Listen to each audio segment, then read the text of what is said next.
Saya tidak tahu kalau kalian baca ini ampuh apa enggak, karena kalian pinter. Orang pinter itu biasanya gampang ragu-ragu, dan orang ragu-ragu itu tidak ampuh. Ya, susah. Kenapa orang biasa lebih gampang sakti? Karena mereka yakin. Keyakinan. Bahkan saya yakin kamu berdoa pun mungkin, kenapa doamu jarang dikabulkan? Karena kalau kamu berdoa keyakinanmu nggak full. Kamu nggak berani berdoa, ya Allah semoga aku lulus cum laude. Apa ya bisa ya sekarang IPK sekian, ya kan?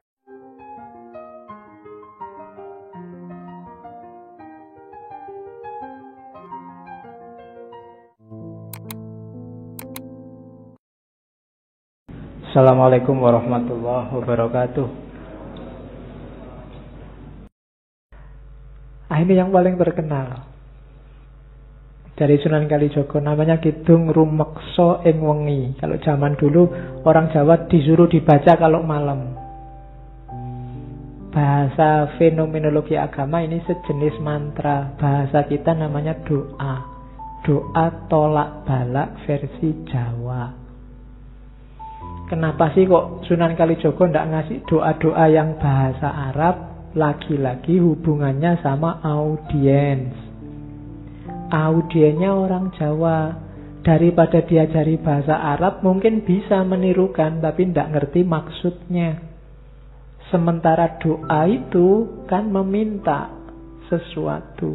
Minta sesuatu ya harusnya kita paham yang diminta apa. Kan sering kita itu apal doa tapi tidak ngerti artinya. Wong doa itu minta, kita tidak jelas minta apa. Kadang-kadang doa kita apalan, sambil berdoa, sambil tangannya wil-wil, sambil apa, sambil tidak jelas. Loh itu Allah yang dimintai lah, ya bingung, kamu itu minta apa? Maka Sunan Kalijaga ngasih versi Jawanya, namanya Kidung Rumeksa ing Wengi. Agak panjang, cuma saya potong bagian awal sama bagian akhir. Silahkan dipelajari sendiri. Cuma yang tak kasih tanda-tanda kuning itu bagian-bagian akhir. Menurut saya unik. Nama-nama nabi dan sahabat yang disebut oleh Sunan Kalijaga dengan kualifikasinya masing-masing. Ini silahkan nanti, menurut saya kidung ini bisa kamu bikin tesis atau bahkan disertasi. Coba perhatikan itu ya. Kita lihat sebentar. Otakku adalah sis, Nabi Sis. Bayangkan hubungannya apa Nabi Sis sama otak. Nabi Sis ini dikenal sebagai mbahnya tradisi yang oleh Syed Hussein Nasr disebut Saintia Sakra, manusia ilmu sakral. Sis dikenal sebagai manusia bijaksana yang pertama. Nabi Sis ini anaknya Nabi Adam yang keenam. Nabi Sis ini lahir sendirian. Nabi Adam itu anak pertama, kedua, ketiga, keempat, kelima itu kembar. Nabi Sis tok yang sendirian. Setelah itu yang ketujuh dan seterusnya kembar lagi. Itu Nabi Sis. Nanti di dalam khazanah Jawa, Nabi Sis ini diceritakan beliaulah yang melahirkan orang-orang utama yang oleh tradisi kuno dikenal karena pinter, bapaknya pinter, anak-anaknya juga pinter, dikenal sebagai dewa-dewa. Nah, itu Nabi Sis. Terus pangucapku ya Musa. Kalau ini masuk akal. Musa kan dikenal sebagai kalimullah, teman ngobrolnya Allah. Maka kata-kataku ini kayak Musa. Nafasku Nabi Isa. Ini masuk akal juga kan, Nabi Isa itu ruhullah. Tidak, Maryam melahirkan Isa tidak pakai suami, jadi langsung ruh Allah ditiupkan. Maka Nabi Isa dikenal sebagai ruhullah. Nabi Yakub pamiarsaning wang. Nabi Yakub pendengar, Nabi Daud jadi suara. Kalau Nabi Daud jelas dikenal suaranya indah. Kalau Nabi Yakub itu orang yang pada akhirnya nanti diceritakan buta tapi waskito. Meskipun diceritain oleh anak-anaknya bahwa Nabi Yusuf begini begitu dimakan oleh serigala macam-macam, tapi beliau waskito. andalannya pendengarannya, karena selalu nyambung dengan Allah, selalu mendengarkan, kalau bahasa Jawanya sasmito gaib. Nabi Ibrahim nyawaku. Ini hubungannya sama Nabi Ibrahim itu nyawanya kayak rangkap, sudah dibakar seperti itu tapi masih bisa hidup lagi, punya vitalitas hidup yang luar biasa, semangatnya mencari kebenaran luar biasa. Maka Nabi Ibrahim nyawaku. Nabi Sulaiman, bukan, tulisannya memang Sulaiman ya. Ya, jadi Sulaiman disebutnya Sulaiman. Itu yang bikin Ustadz Fahmi Basa yang dari Jakarta itu menganggap bahwa Sulaiman ini dari asal kata Sulaiman, dan Candi Boko itu istana Ratu Balkis yang singgasananya satu diambil oleh pengawalnya Nabi Musa, dan singgasana itu jatuh sekarang jadi Borobudur. Nabi Musa dikenal sakti, ngomong sama binatang, bisa menaklukkan angin dan macam-macam. Maka Nabi Sulaiman kesekten mami. Nabi Yusuf yang paling cakep. Nabi Yusuf rupeng wang, rupaku Nabi Yusuf. Bacalah mantra ini, siapa tahu kamu jadi ganteng. Ya, loh kan ada khasiatnya sendiri-sendiri itu setiap kalimat itu. Mantra itu kan semacam punya daya sugestif yang bisa mempengaruhi hidup kita. Makanya orang dulu sangat takut dengan ngomong jelek, karena ngomong jelek yang mempengaruhi hidupmu jadi jelek. Idris ing rambutku. Nabi Idris ada di rambut. Rambut itu fungsinya apa? Untuk melindungi kepala, melindungi otak, juga bikin kamu ganteng. Dan Idris memainkan fungsi itu, karena Idris dikenal sebagai teknisi, ilmuwan pertama, ilmu yang melindungi hidup kita. Itu Idris.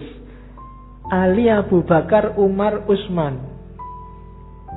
Ali kulitnya, Abu Bakar darahnya, Umar dagingnya, Utsman tulangnya.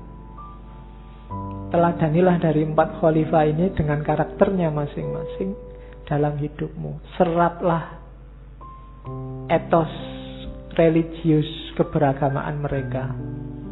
Ali di kulit, Abu Bakar di darah, Umar di daging, dan Utsman di tulang.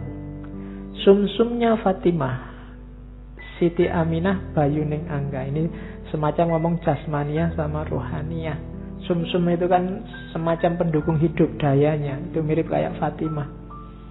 Dan jasmaniah, Ibunda Aminah itu jasmaniahnya lah yang mendukung rohani. Beliaulah yang jadi pelantaran lahirnya Nabi Muhammad. Maka Ayub jadi ususnya. Nabi Ayub itu ususnya dawa kalau bahasa Jawanya. Tangguh sekali. Dapat cobaan seberat itu masih bisa ngatasi. Maka Ayub ing ususku. Nabi Nuh ing jantungku. Nabi yang 900 tahun lebih dakwah dan tidak putus asa, sampai dikenain bencana banjir luar biasa, punya daya hidup yang luar biasa. Maka Nabi Nuh ada di jantungku. Nabi Yunus adalah ototku. Nabi Yunus punya kekuatan yang dahsyat untuk bertahan di dalam perutnya ikan. Itu maka Nabi Yunus dianggap manifestasi kekuatan jasmaniah ototnya. Terus mataku Muhammad Nabi, yang ngerti mana benar mana salah. Itu pedoman kita hanya Nabi Muhammad. Pamuluku Rasul. Ini agak dibedakan ya, Muhammad sama Rasul. Muhammad sebagai manusia dan Muhammad sebagai Rasul. Kalau sebagai Rasul levelnya lebih tinggi dari manusia. Mereka yang bisa komunikasi langsung dengan Allah. Makanya Muhammad Rasulku, dan semuanya itu di bawah naungan Adam dan Hawa. Sumbernya manusia semua dari sana. Dan kalimat terakhirnya, sampun pepak sak katai para nabi dadiya sarira tunggal.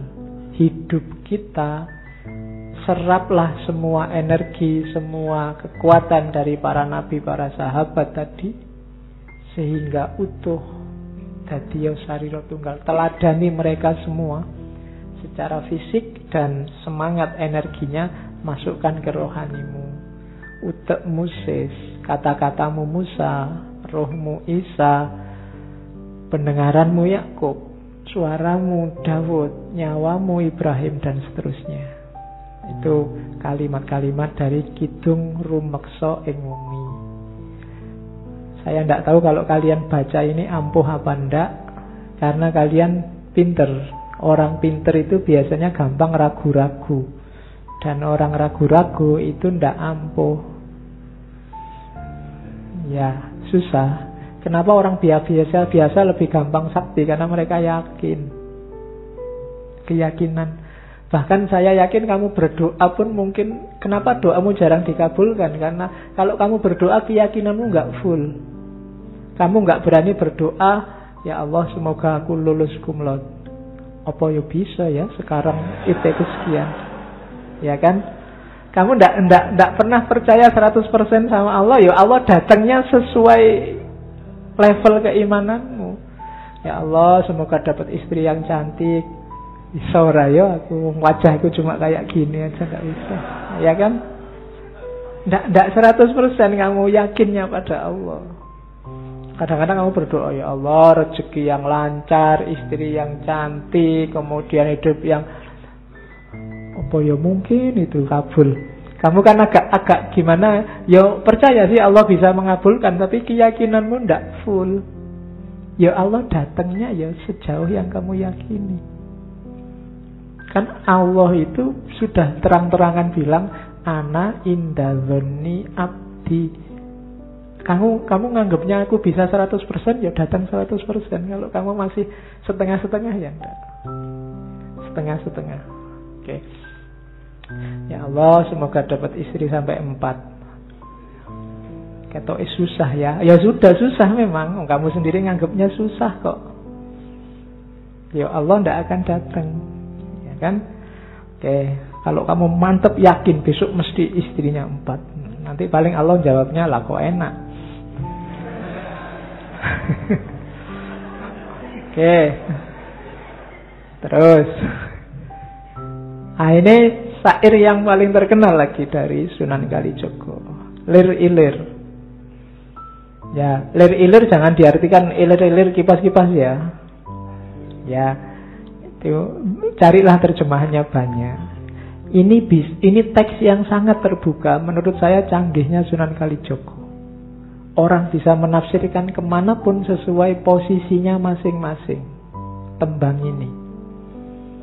Lir ilir itu kayak nggugah orang, ngelilir kalau bisa jawab. Ngelilir itu kan tangi. Lir ilir itu kayak tangi yo. Bangunlah, bangkitlah. Tandure wis sumilir. Tanamannya sudah mulai tumbuh. Tak ijo royo-royo, tak sengguh kemanten anyar. Segar sekali, warnanya hijau. Membahagiakan sekali, kayak bahagianya pengantin baru. Oh itu kan tafsirnya bisa macam-macam. Bangunlah.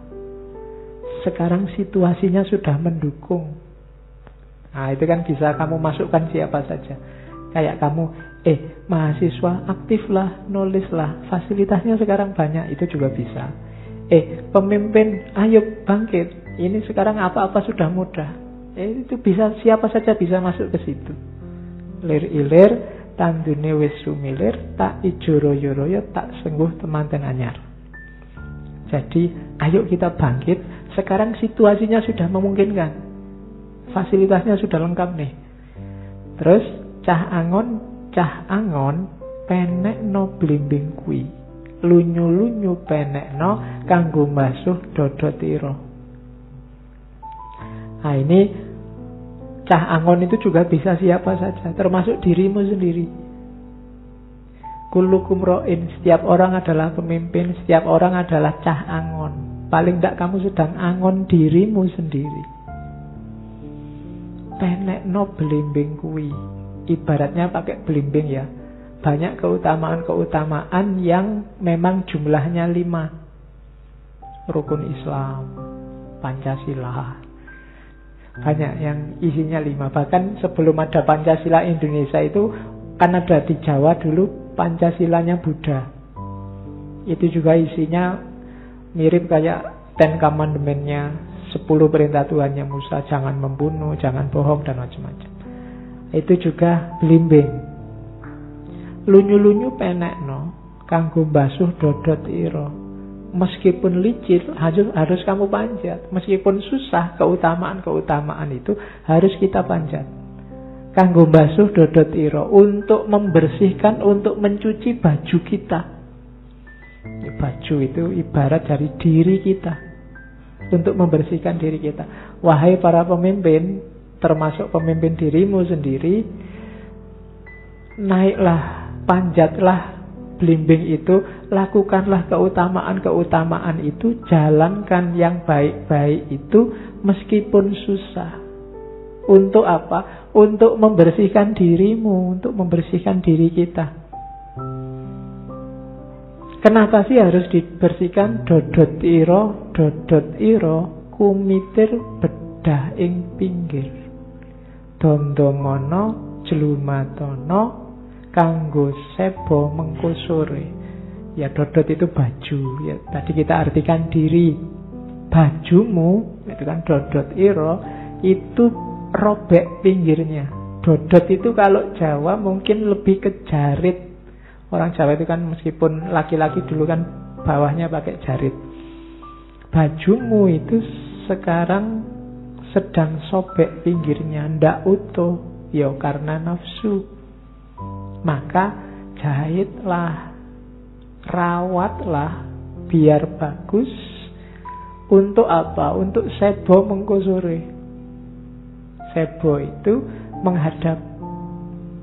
Sebo kalau orang Jawa menghadap ke raja, menghadap ke orang yang dimuliakan, itu sebo. Untuk biar gak malu kalau ketemu Tuhan, jahitlah bajumu, perbaiki dirimu. Mumpung padang rembulane, mumpung jembar kalangane. Mumpung masih jelas, masih terang mana benar, mana salah. Mumpung kesempatan itu datang. Mumpung tandure wis sumilir, tak ijo royo-royo, tak sengguh maten anyar. Ayo melakukan suluk, memanjat blimbing, meskipun lunyu. Dan terakhir, ya sura'o sura'io. Ini surah itu disuruh bilang, sudah ya, sudah tak kasih tahu, ayo bilang iya. Jangan bilang tidak. Karena ini memang tugas kita sebagai manusia. Surah, oh surah, iya, kalau ada perintah yang baik, iya kan, jangan ditidakkan, jangan didiskusikan kelamaan, nggak jalan-jalan. Ayo diiyakan aja terus dijalani. Yo surah, oh surah, yo. Ini teks yang terbuka, bisa masuk kemana-mana dan pada siapa saja. Itu lir-ilir. Ini nasihat Sunan Kalijogo pada Sunan Tembayat. Sunan Tembayat itu mantan Bupati Semarang zaman itu. Saya ambil karena terkenal juga, sering disebut orang. Jadi urip iku nang dunyo tan lami. Umpamane jebeng menyang pasar, jebeng itu engkau, sekiranya engkau ke pasar, tan langgeng ning pasar bae. Tan wurung nuli mantuk. Mring wismane sangkane uni. Jadi hidup di dunia ini tidak selamanya. Hidup di dunia ini kayak kita pergi ke pasar. Ya seneng sih, di pasar itu ada macam-macam. Yang kita butuhkan ada. Tapi tan langgeng ning pasar bae, kita ndak akan selamanya ada di pasar. Emangnya ngapain kita di pasar terus? Wong pasar itu ada masanya.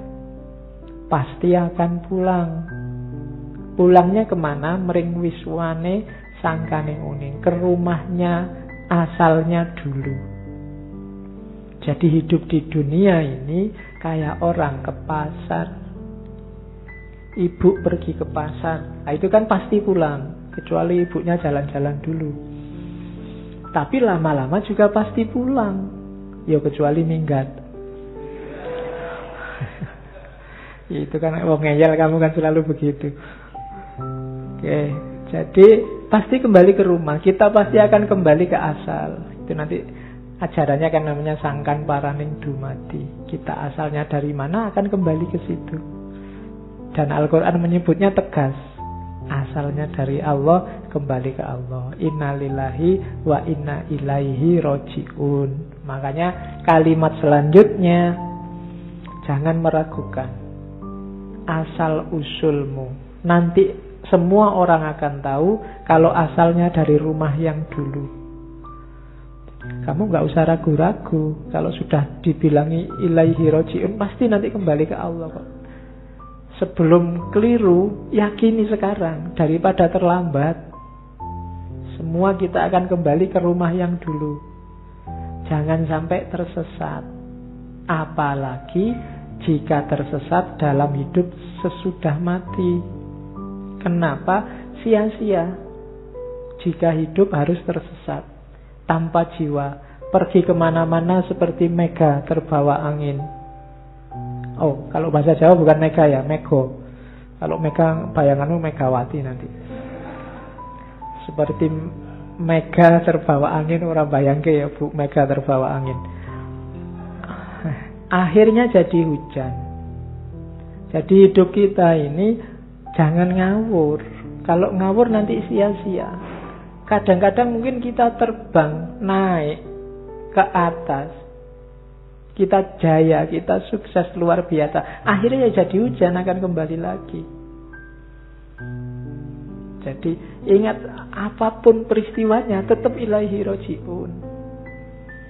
Dan jiwa tidak akan mati, tidak finish setelah kita mati. Karena jiwa tidak akan mati, kekal abadi dunia akhirat.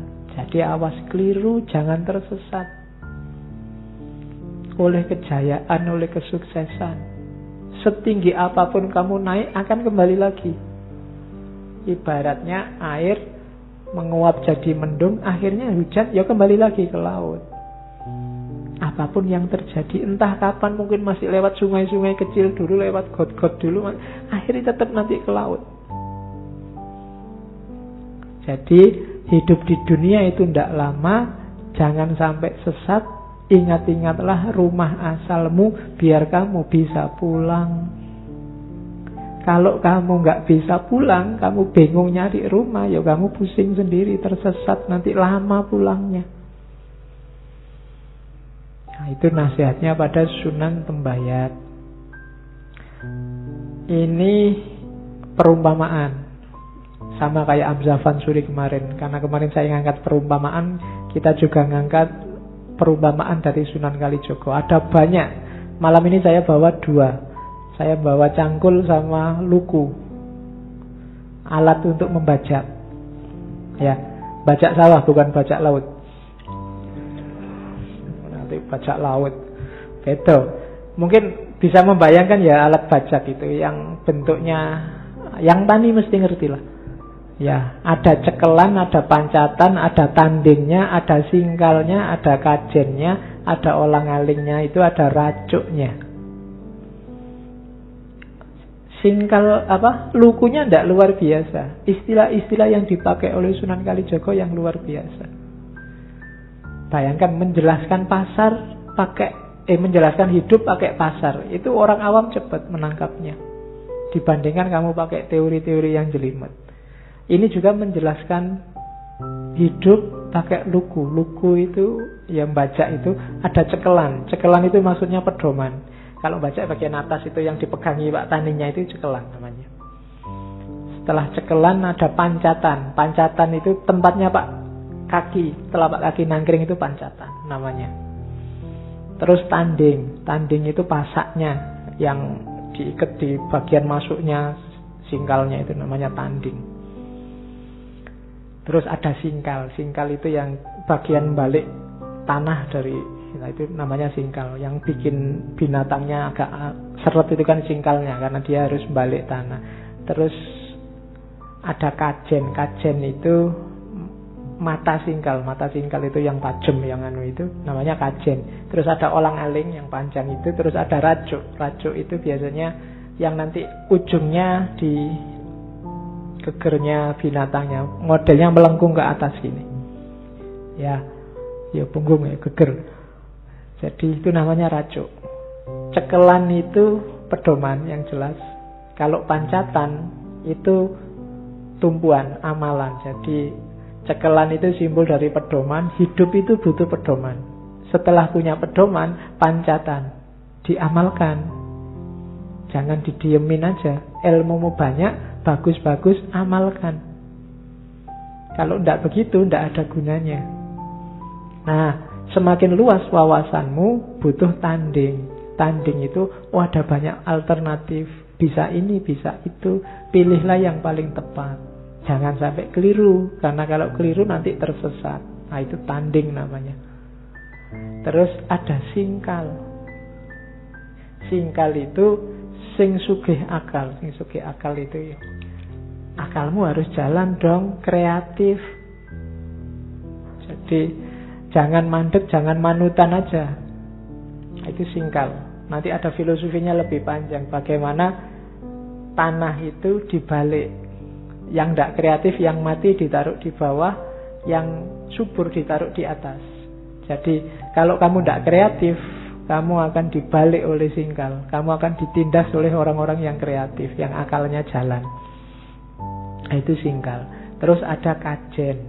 Kajen itu dari kata kasawijen. Jadi fokus. Biar singkal, tanding, pancatan, cekelan efektif, harus fokus. Kalau nggak fokus nanti nggarap sawahnya orang lain. Iya. Sukanya nyeramai orang, dia sendiri rusak. Tidak bisa, harus kajen, harus fokus, bersatunya pikiran, perbuatan, dan cita-cita. Jangan lupa ada olang-aling. Dalam hidup itu banyak penghalang. Karena itu, pada akhirnya semuanya adalah racuk. Racuk itu mengarah ke pucuk. Itu mungkin yang dipakai jargon oleh teh itu. Mengarah ke pucuk. Yo kamu saya ini bikin teh mereknya racuk. Mengarah ke pucuk. Maksudnya apa? Orientasi dari semua yang kita lakukan itu tetap harus ilaihi rojiun, kepada Allah, ngarah ke puncak. Nah itu lugu. Itu kalau ndak orang cerdas luar biasa susah bikin analogi. Ndak cuma memaknai tapi bikin sealat-alatnya. Nah itu Sunan Kalijaga. Saya bawa juga cangkul. Cangkul itu kan komponennya 3. Paculnya, bawaknya, sama dorannya. Pacul itu ya yang tajamnya itu yang dipakai macul. Bawak itu lingkarannya yang nanti dipakai nancepnya tiang, nyangkepnya pegangannya itu. Terus doran itu pegangannya itu. Itu juga istilahnya istilah filosofis. Pacul itu adalah ngipatake barang kang mecucul. Ada yang bilang ngipatake barang yang muncul, menyingkirkan yang jelek-jelek. Jadi dalam hidup kita harus punya pacul, harus punya mekanisme untuk menyingkirkan nafsu, menaklukkan yang jelek-jelek. Kalau kita tidak punya pacul, hidup kita akan rusak. Karena kejelekan pasti datang. Apakah itu pikiran jelek, niat jelek, keinginan jelek. Kalau kita tidak punya mekanisme menyisihkan yang jelek, maka hidup kita akan rusak. Kita harus punya pacul. Nah, untuk bisa sukses, kita tidak boleh males. Maka perlu bawa. Bawa itu obahing awak. Berusaha, jangan diam saja. Untuk menyingkirkan yang jelek-jelek. Nah, selain kamu harus gerak, kita juga butuh doran. Doran itu singkatan dari ndonga marang pangeran. Yo, kita gerak sih, usaha tapi jangan lupa Allah yang bisa intervensi sukses atau tidaknya, maka berdoalah. Jadi singkirkan yang jelek-jelek, berusahalah dan berdoalah. lahirnya Pacul. Susah ya, meskipun kalau kamu lihat Pacul kan bayanganmu nggak ke sana. Padahal maunya Sunan Kalijaga ada filosofi di balik itu. Itu yang saya sebut tadi. Semakin tinggi wawasanmu, sekarang ada makna baru. Kalau dulu Pacul ya Pacul aja, tapi sekarang ada konotasi baru terhadap Pacul. Oke, itu yang ketika Sunan Kalijaga dikritik oleh wali yang lain tentang gayanya ini, dia bilang tenang aja, nanti lama-lama yang pinter-pinter akan bisa mengungkap rahasia kebenarannya. Sementara ini ya orang masih susah, wong baru kenal Islam, disuruh pikir dalam-dalam ya susah. Nanti tambah lama banyak orang pinter, semua ini akan terungkap sendiri. Nah itu Sunan Kalijaga. Kalau ini panjang, perumpamaan pohon kelapa. Itu perumpamaan yang lain ya. Saya baca cepet-cepetan, tidak saya terjemahkan, tak jelaskan artinya aja. Lamun siro menek, ojo menek ondo. Awit lamun siro menek ondo, siro ance-ance untu, lan tekan dhuwur, siro ketemu alam suwung. Ini kalimatnya bagus. Kalau engkau naik, jangan naik tangga. Karena kalau engkau naik tangga, kamu melewati anak tangga demi anak tangga, sampai di atas kamu hanya ketemu kekosongan. Gak dapat apa-apa. Mungkin tinggi posisimu, tinggi derajatmu, tapi kamu gak dapat apa-apa. Itu naik tangga. Tangga itu kan puncaknya gak ada apa-apanya. Jangan sampai aktivitas kita, jadi apapun posisi kita naik tangga. Karirnya meningkat, status sosialnya semakin tinggi, tapi hampa, tidak ada apa-apa, tidak ada maknanya. Hidupnya muter aja. Muter itu dalam arti ya kerja, makan, bikin rumah bagus, nanti mati diwariskan ke anaknya, anaknya juga begitu, kerja, makan, dapat. Jadi anaknya terus. Kalau yang ini ditanya, sampean kerja keras Pak, demi anakku. Nanti anaknya juga kerja keras juga, demi anakku juga. Lu kapan berhentinya?